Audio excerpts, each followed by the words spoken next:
Habari mtazamaji wa NDT Online TV, kwa mara nyingine na kuletea hii habari hapa iliyotikisa sana dunia. Na ni habari maarufu sana na kila mtu anaifahamu habari hii hapa. Ni ngumu sana kukuta mtu wa dini yoyote, imani yote haifahamu habari hii hapa. Inamhusu mtu mmoja hivi. Anafahamika kwa jina la Samson. Bwana Samson ni mnaziri wa Mungu. Wote wanamfahamu sana Samson kupitia matukio yake yaliyowahi kutamba miaka ya nyuma sana. Najua hichi kitabu wanasema kiliandikwa kuna vyanzo vingi vinaelezea habari za Samson, unaona, ambaye profile yake aliishi katika mwaka 1525 nyuma kabla ya Kristo. 1525 nyuma kabla ya Kristo huko. Unaona, kuna vyanzo vingi sana vinamzungumzia Samson. Yeye amezikwa kule Zora Nahal Sorek. Unaona, ukimwangalia alikuwa ni mmoja wa watu ambao walikuwa wanatajwa kwamba maarufu sana. Alikuwa na partner yake anaitwa Delila, ni maarufu sana. Wazazi wake ni Manoa na mke wake ambaye hajajulikana jina. Unajua mimi mpaka leo sijamfahamu mamake Samson aliitwa nani. Mke wa Manoa, yani Samson mwana wa Manoa. Sikumfahamu mimi hata siku moja anaitwa nani. Bwana Samson huyu bwana ni Mwebrania kutoka taifa la Israel, lakini anavyotamkwa anatamkwa Simpson kwa kikwao. Maana yake ni man of the sun, yani mtoto wa jua. Ndio maana ya Samson. Samson ni Kiingereza, ni Simpson ndio sahihi. Alikuwa ni muamuzi, kitabu cha Waamuzi. Muamuzi wa mwisho wa Israeli alikuwa ni yeye. Anatajwa kwenye kitabu cha Waamuzi, lakini yeye alikuwa muamuzi wa mwisho kabla Israeli hajaingia kwenye mfumo wa monarch government. Maana ilikuwa sio monarch government kipindi hicho. Monarch government maana yake unazungumzia mfalme ndio mwenye maamuzi. Sasa hapo bado Israeli hawana mtu anaitwa mfalme. Ametajwa sana kwenye vitabu vingi na historia nyingi sana vikimueleza huyu bwana. Unaona, akimwabudu Mungu aina ya Yahweh. Maana miungu wako wengi. Hapa tunamzungumzia Mungu anaitwa Yahweh.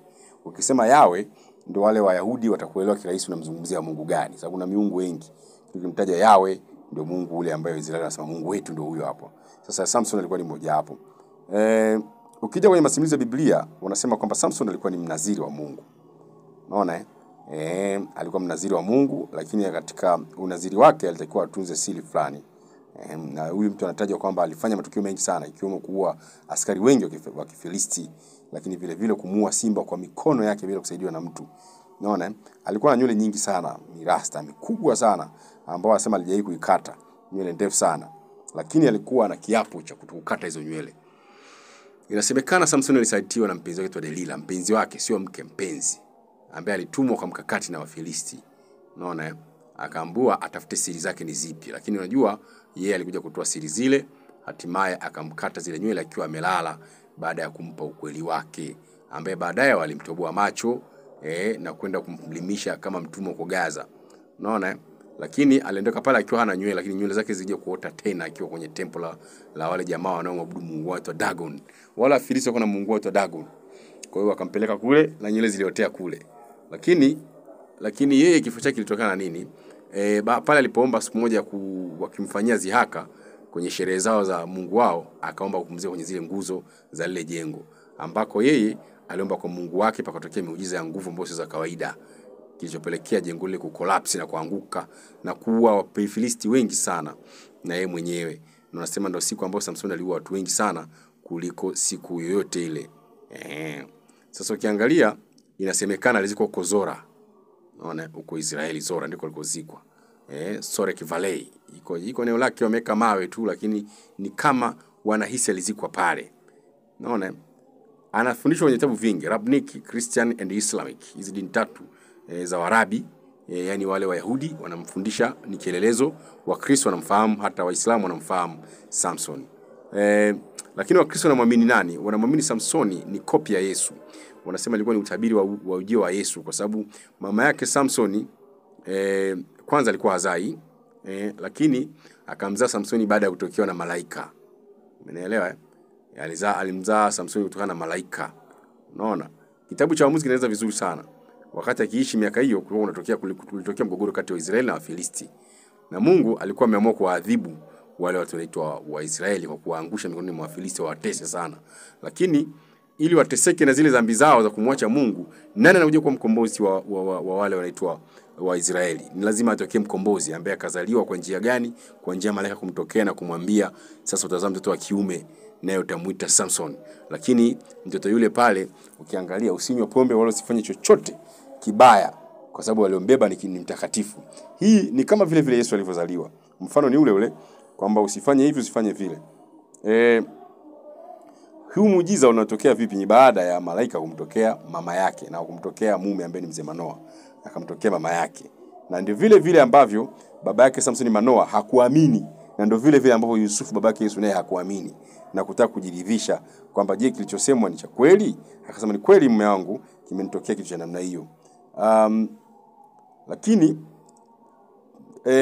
Manoa alichokifanya akataka kujihakikishia, sababu anasema mimi ni kweli nimeambiwa nisitazame mtoto, nisinywe pombe wala vyakula ambavyo sio visafi. Na mtoto huyu asinywe nywele mpaka atakapokuwa. Naona atakuwa ukombozi kwa watu wa Israeli, kuwasaidia. Ni mtoto kutoka kwa Mungu kabisa. Hichi ni kiapo ambacho kimetoka, nisinywe wine wala spirit yote ya pombe. Lakini simkate nywele. Manoa akataka kujihakikishia kwamba nawezaje kumuona malaika na mimi. Manoa akafanya hivyo hivyo na kumkutana yule malaika, na malaika naye akatokea kweli kwa mujibu wa Biblia, akawaona, na Manoa akathibitisha kweli kuna amri kutoka kwa Mungu na huyu kweli ni mtume wa Mungu, amekuja hapa kwetu kutuokoa sisi wana wa Israeli. Kwa Manoa akaona ajiridhishe zaidi kwa kuendelea kumuuliza maswali malaika. Akamuuliza maswali malaika, wewe unaitwa nani?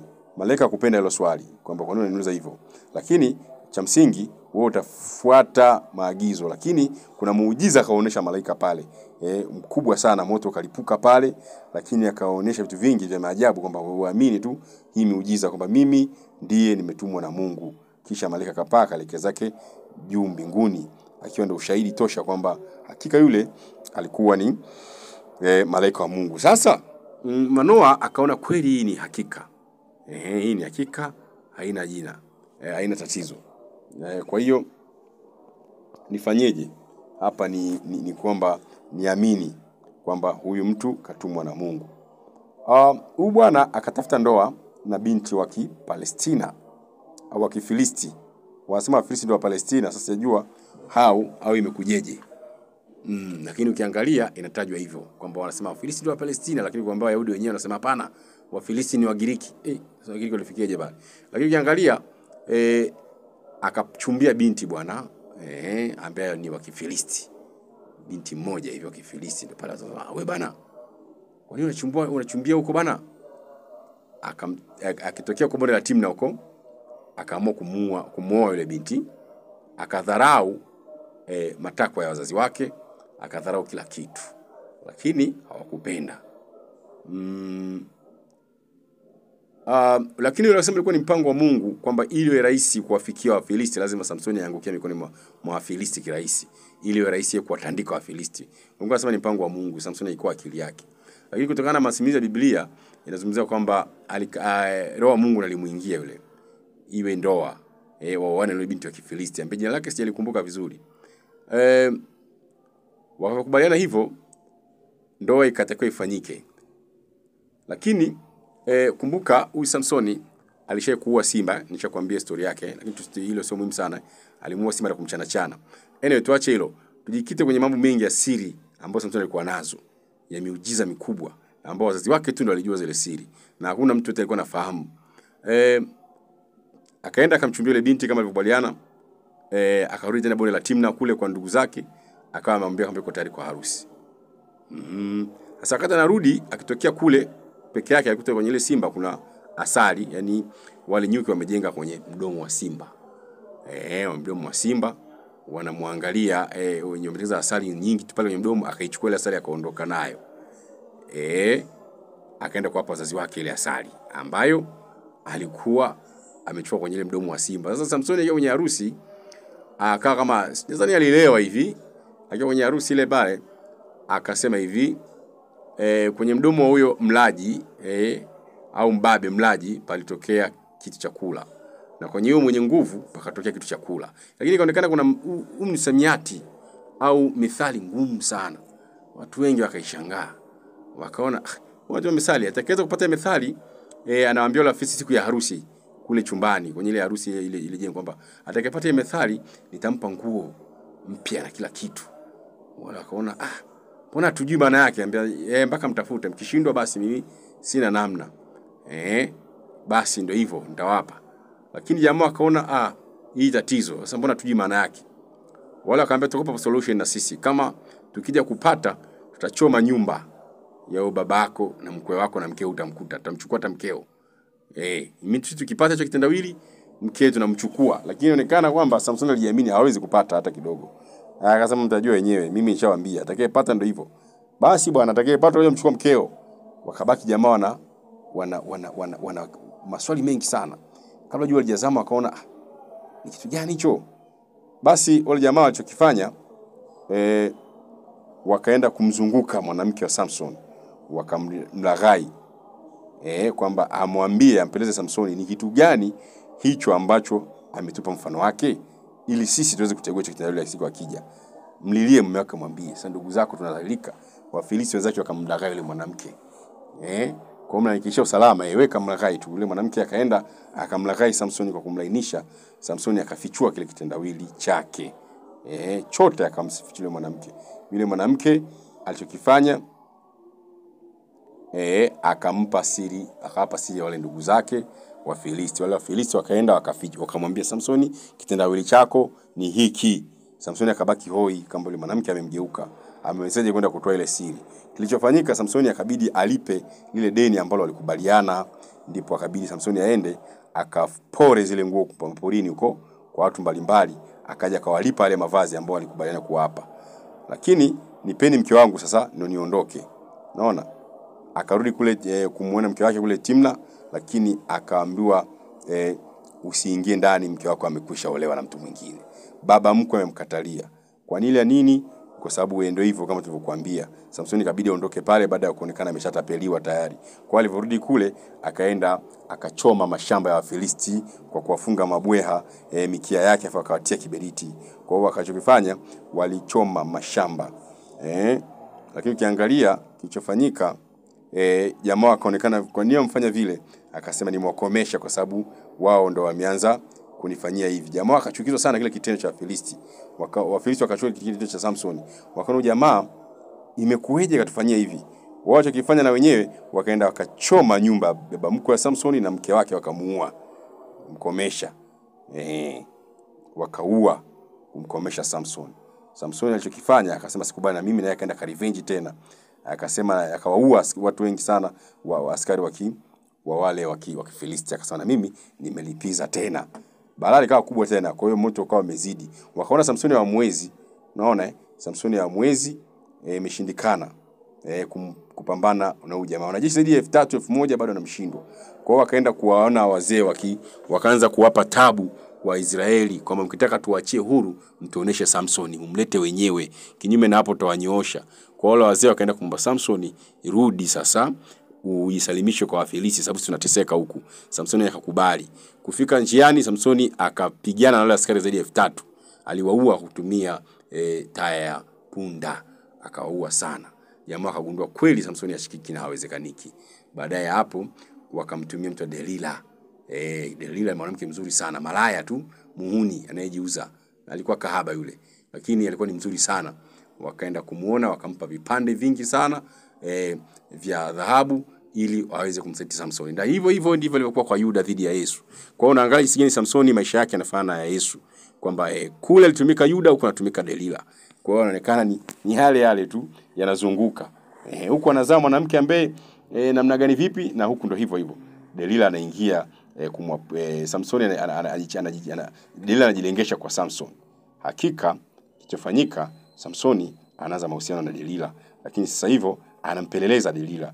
Delila anampeleleza Samsoni, Samsoni anakataa. Na tunakumbuka kwenye Biblia mpaka mwisho wa siku Samsoni alikubali kutoa zile siri zote za Mungu, ndipo akatiwa nguvuni mwa Delila, akaenda kuwekwa utumwani Samson.